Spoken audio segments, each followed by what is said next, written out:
Olá pessoal, sejam bem-vindos a mais um Buscando Saúde. Hoje nós vamos falar sobre ansiedade na adolescência. Então, se você convive com algum adolescente ou conhece alguém que precisa saber mais sobre essa fase da vida, compartilhe esse vídeo e fica aqui com a gente. E para falar sobre isso, nós estamos recebendo a psicóloga Valesca Macedo. Valesca, seja muito bem-vinda. Muito grata.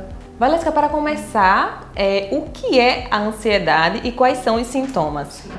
A ansiedade é um medo excessivo de que algo ruim pode acontecer, né? Uma preocupação com o futuro, um futuro que não chegou ainda e que, consequentemente, às vezes impede que o indivíduo ele viva o presente, né? Quer dizer, eu me concentro tanto nesse futuro que eu esqueço de viver esse presente. E a ansiedade, ela geralmente vem acompanhada de alguns sintomas físicos, como a taquicardia, como a falta de ar, muitas vezes um desconforto abdominal, uma náusea. E os sintomas psicológicos, ao mesmo tempo, podem estar relacionados a uma dificuldade de dormir, uma maior irritabilidade, seja no ambiente de trabalho, seja nas relações e até mesmo uma falta de concentração para conseguir, por exemplo, executar as tarefas diárias. E segmentando mais agora, por que os adolescentes, Valesca, sofrem tanto com ansiedade?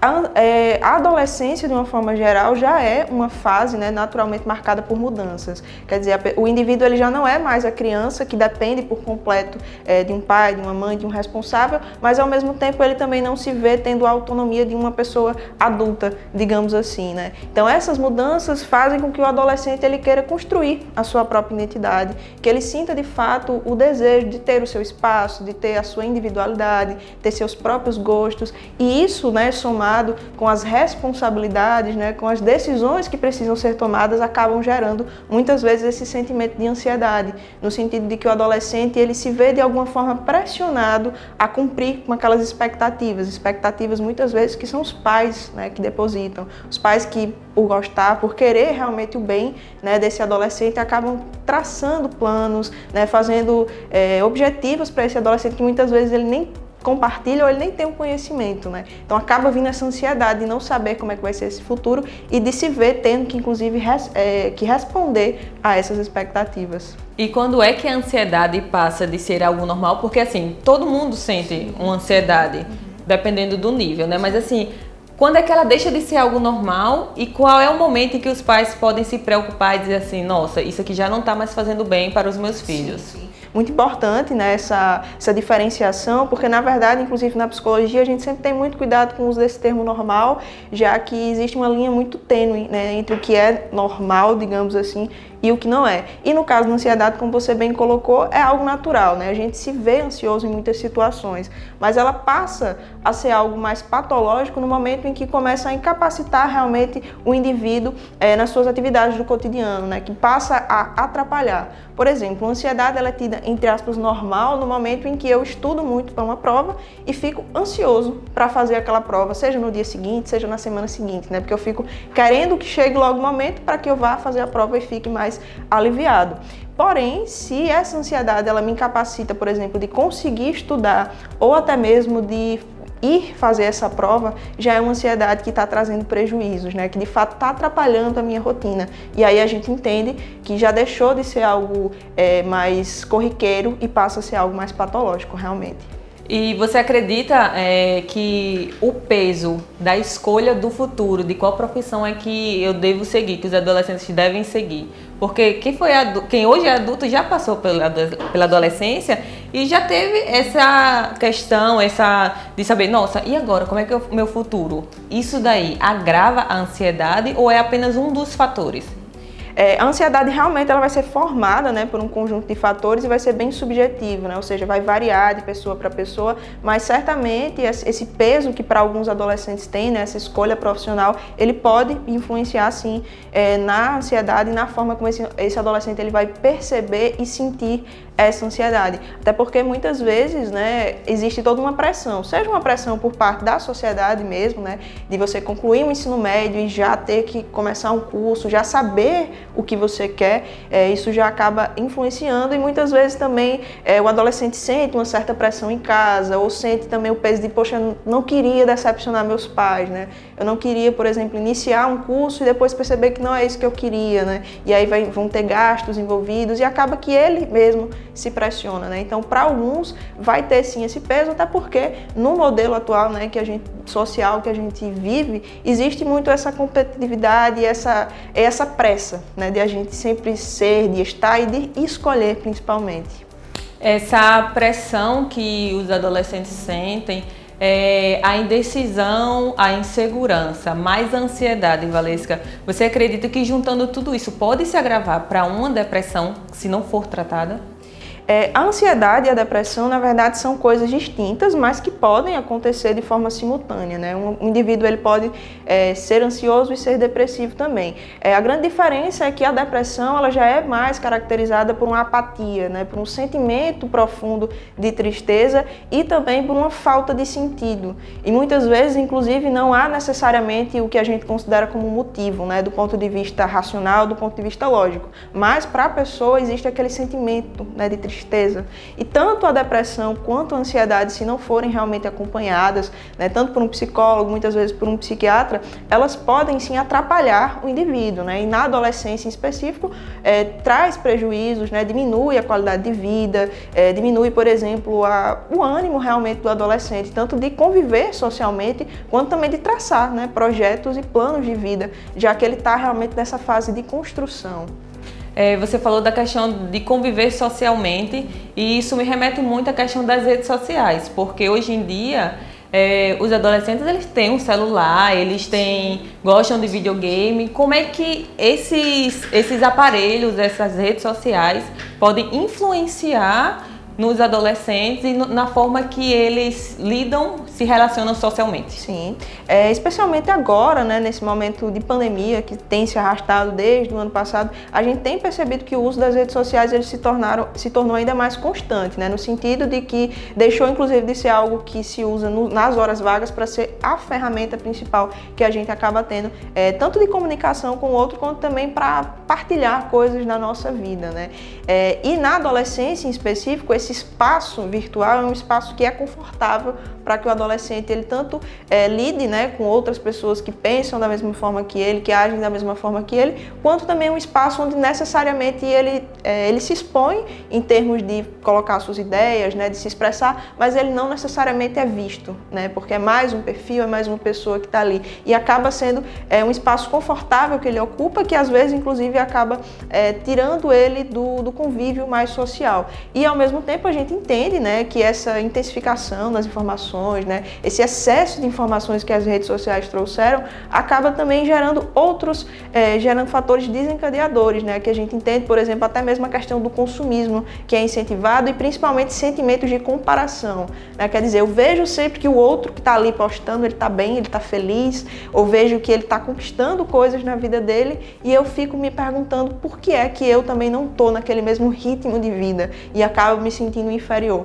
Então, por mais que as redes sociais elas tenham um papel fundamental em termos sociais, realmente, é sempre preciso, e no caso dos adolescentes, né, tanto o pai quanto os pais quanto o próprio adolescente, observar, né, até que ponto esse uso ou esse espaço que eu estou ocupando ali naquela rede social, ele está agregando, já que a gente sabe, inclusive, que é uma ferramenta até mesmo de estudo hoje em dia, né. Sim, e quando você fala assim dos pais se preocuparem com os filhos, como é que os pais eles devem se posicionar para criar pontes ao invés de barreiras no relacionamento com os filhos? Importantíssimo, né, essa questão da gente entender que a ponte ela vai realmente unir o adolescente e o pai, a mãe, enfim, o responsável. E o principal realmente é uma relação baseada em diálogo e empatia, né, no sentido de que quanto mais o adolescente tiver espaço para ser quem ele é, para expressar o que ele sente, para compartilhar o que ele sente, mais ele vai se sentir compreendido, né? Então, se ele se sente compreendido, ele consegue realmente ter esse diálogo. E aí é importante também para os pais, em específico, fazer esse exercício, né, de reflexão. É o que é meu e o que é do meu filho nessa relação. No sentido de que a gente sabe que muitas vezes acaba que da parte dos pais há esse movimento de depositar sonhos, de depositar expectativas e que nem sempre são semelhantes. semelhantes, né? Especialmente no que diz respeito a essa escolha profissional, de que muitos pais têm sonhos, né, para os seus filhos, para que eles cursem uma determinada universidade, que eles façam um determinado curso e que às vezes não é o que ele deseja ou o que ele pensou para a vida dele. Muitas vezes isso gera um conflito inclusive que a gente entende que é natural, né? Porque em toda relação onde há duas pessoas distintas convivendo, vai existir o conflito, mas o conflito ele não deve ser a base, né, da relação. Por isso, inclusive, que também é muito importante o acompanhamento psicológico, inclusive para os pais, né? Porque os pais vão poder ter esse espaço para sentir o que é ser pai, o que é ser mãe, e entender também aquilo que é dele, para conseguir separar aquilo que é do filho, aquilo que realmente é comum a esse relacionamento. A questão dos pais depositarem nos filhos a expectativa, às vezes, que eles queriam ter sido e por questões financeiras não conseguiram. Isso já gera no adolescente, já deixa ele mais introvertido quando ele não quer seguir o conselho dos pais. E eu acho muito importante frisar que os pais terem acompanhamento psicológico para saber lidar com os filhos, não quer dizer que você vai ensinar aos pais como criar. É mais para instruir e os pais saberem a questão de como lidar emocionalmente falando com os filhos, não é? Exatamente. No sentido de que há esse trabalho em conjunto, né, do pai, do psicólogo, do responsável, enfim, mas é como você pontuou, né? Não é como se o profissional ele fosse dizer o que deve ou não ser feito, até porque é o profissional, né? Não é a pessoa que está convivendo com aquele adolescente diariamente, mas é esse momento que vai ajudar com que o pai, com que a mãe tenha clareza do que fazer e de como fazer, e principalmente, né, de entender que tá tudo bem sentir-se, por exemplo, preocupado, né, sentir medo, que faz parte, de fato, esses sentimentos no cotidiano e principalmente na relação, né? Então acaba sendo esse espaço para esvaziar, né, para colocar para fora como é difícil, às vezes, ser pai, ser mãe, né? Então gera todo um entendimento. E eu acho muito importante realmente frisar essa questão, porque existem muitos pais que se sentem perdidos, mas não querem procurar ajuda, ou quando uma adolescente, ela é mãe muito nova. E aí, como é que vai lidar com toda essa questão? Eu sou muito nova e agora eu tenho uma criança para cuidar.